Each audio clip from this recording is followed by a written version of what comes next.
Karena tulip merah adalah bunga favorit Clara, Elsa secara khusus membeli karangan bunga paling segar, sebelum mendapatkan bunga krisan ungu untuk ibunya. Sudah jam 9 pagi saat dia tiba di pemakaman. Keluarga Nugroho tidak akan pernah memperingati hari kematian Clara. Elsa selalu sendirian setiap tahun. Dia meletakkan payung dan berjalan menuju batu nisan. Kemudian, dia meletakkan bunga dan mengatur persembahan sebelum melihat foto Clara.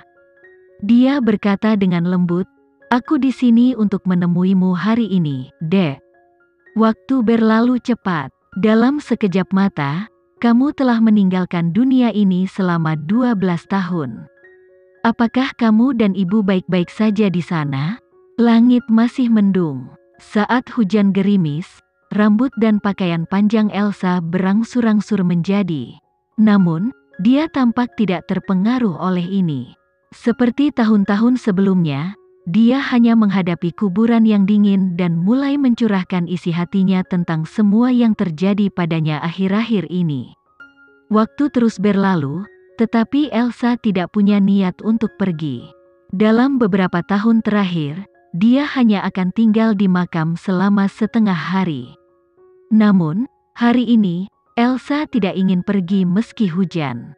Tiba-tiba, langkah kaki ringan terdengar dari belakangnya. Sebelum dia berhasil memutar kepalanya, sebuah payung melindunginya dari hujan. Elsa menoleh pandangannya sedikit dan menatap payung hitam itu. Denyut nadinya berpacu saat dia berbalik dengan cepat. Gavin mengangkat tangan tanpa daya dan menyeka tetesan air hujan di rambutnya. Dengan cemberut, dia berkata, "Hujan, kamu seharusnya tidak menghabiskan banyak waktu di sini." Baru saat itulah Elsa kembali sadar dan menatapnya dengan heran. "Apa yang kamu lakukan di sini?" Tatapan Gavin mendarat di batu nisan dan melihat foto seorang wanita berseri-seri dengan manis. Dia tampak sangat bingung ketika dia berbisik, "Aku di sini untuk melihat adikmu." Elsa berkata, "Tapi bukankah itu milik ayahmu?" Gavin menjawab, "Saya datang ke sini dari pemakaman keluarga Maherson." Elsa mengerti sekarang, itu sebabnya dia ada di sini. Setelah menyadari betapa basah kuyupnya dia, Gavin berkata, "Mengapa kamu berdiri di bawah hujan jika kamu memiliki payung?" Elsa berbisik, "Aku lupa." Gavin tidak tahu apa yang harus dilakukan dengannya. Sepertinya hujannya tidak cukup deras. Elsa tahu bahwa Gavin sedang menggodanya, namun dia menatap tatapannya dan berkata, "Aku tidak apa-apa. Kamu selalu benar dalam segala hal. Mari kita lihat betapa sengsaranya dirimu saat kedinginan. Saya tidak menghabiskan waktu yang lama di bawah hujan, saya akan baik-baik saja." Gavin menghela nafas pelan. "Karena kamu sudah mengunjungi mereka, kamu harus kembali sekarang." Jika Gavin tidak datang, Elsa mungkin akan tinggal lebih lama. Namun, sekarang dia ada di sini, dia pasti tidak bisa tinggal. Elsa menjawab, "Baiklah." Pasangan itu berjalan keluar dari pemakaman saat Aska menunggu di dalam mobil. Seperti elang yang melindungi bayinya, Gavin menggendong Elsa sambil memegang payung di atasnya. Melihat itu, Aska hanya bisa menggelengkan kepalanya. Cinta adalah hal yang sangat menakutkan. Entah bagaimana itu berhasil mengubah tuan muda mereka menjadi orang yang sama sekali berbeda. Begitu mereka masuk ke dalam mobil, Gavin mengambil handuk dan mengeringkan rambut Elsa dengan lembut. "Ingatlah untuk mengeringkan rambutmu setelah kamu pulang." Kehangatan memenuhi hati Elsa. Hari ini adalah hari paling sepi dan tersulit baginya setiap tahun, bahkan di kehidupan sebelumnya. Namun, segalanya berbeda sekarang dia bersamanya, dan dia tidak lagi sendirian. Memikirkan hal ini, dia secara proaktif memeluknya dan mengulurkan tangannya untuk memeluknya. Pelukannya tiba-tiba terasa seperti pelukan seorang ibu, yang membuatnya merasa aman dan hangat. Tubuh Gavin menegang karena shock dari pelukan Elsa. Elsa telah memperlakukannya dengan acuh tak acuh akhir-akhir ini, jadi sikap proaktifnya yang tiba-tiba hari ini membuatnya kewalahan. Elsa menatap matanya dan berkata, "Apa yang salah?" Gavin bertanya, "Apakah kamu tidak marah lagi padaku?"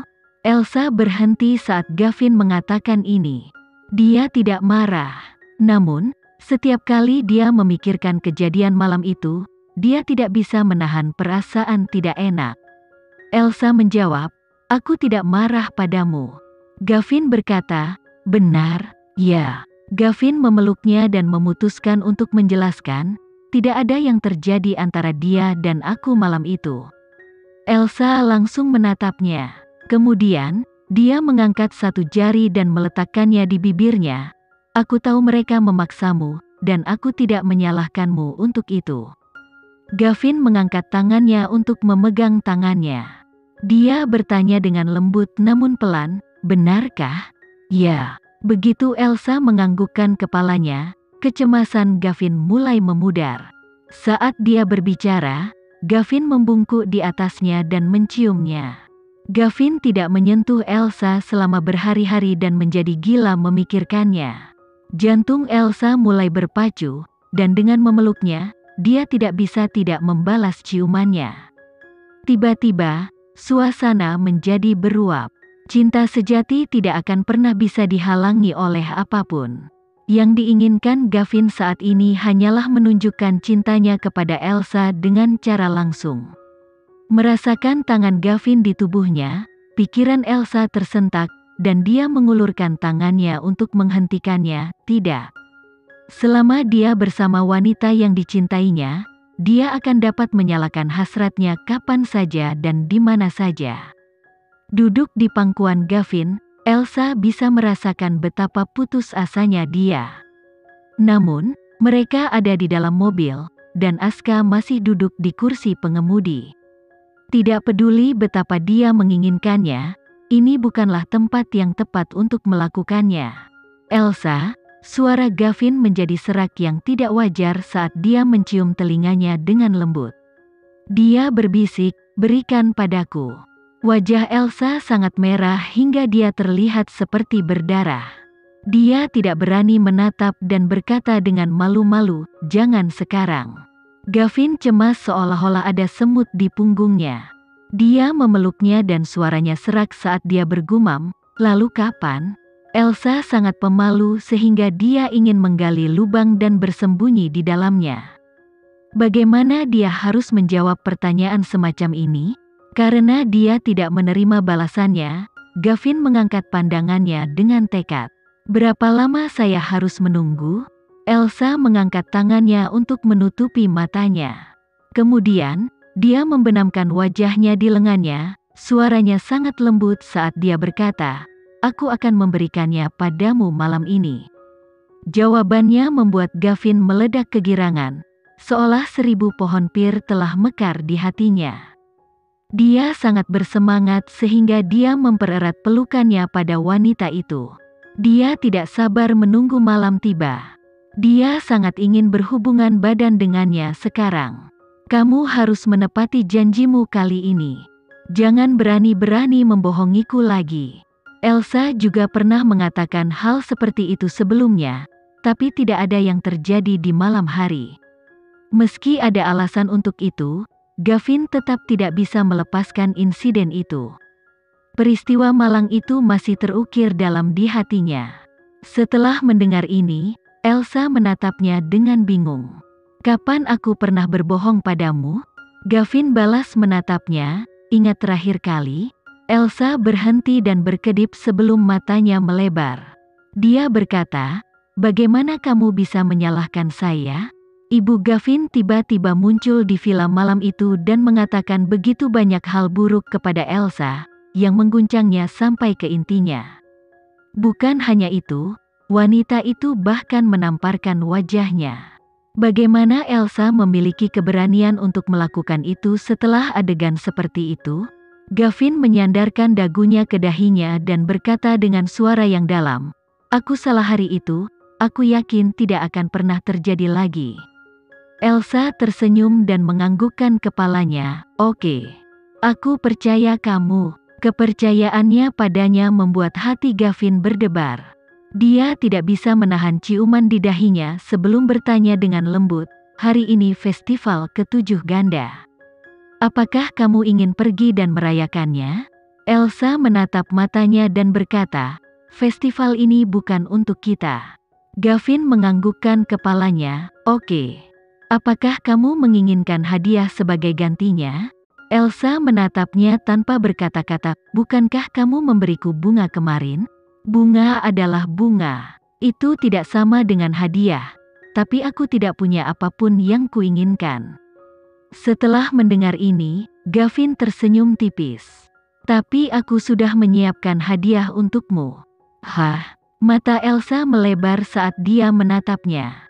Gavin berkata, kamu pasti akan menyukainya.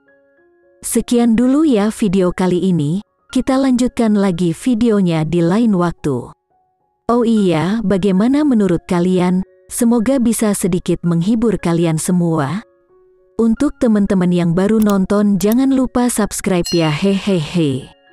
Dan kalau teman-teman ada yang ingin gabung langganan bisa langsung gabung saja untuk dapat fitur yang menarik dan sedikit membantu Mimin. Terima kasih banyak sudah menonton, sampai jumpa lagi, bye bye bye.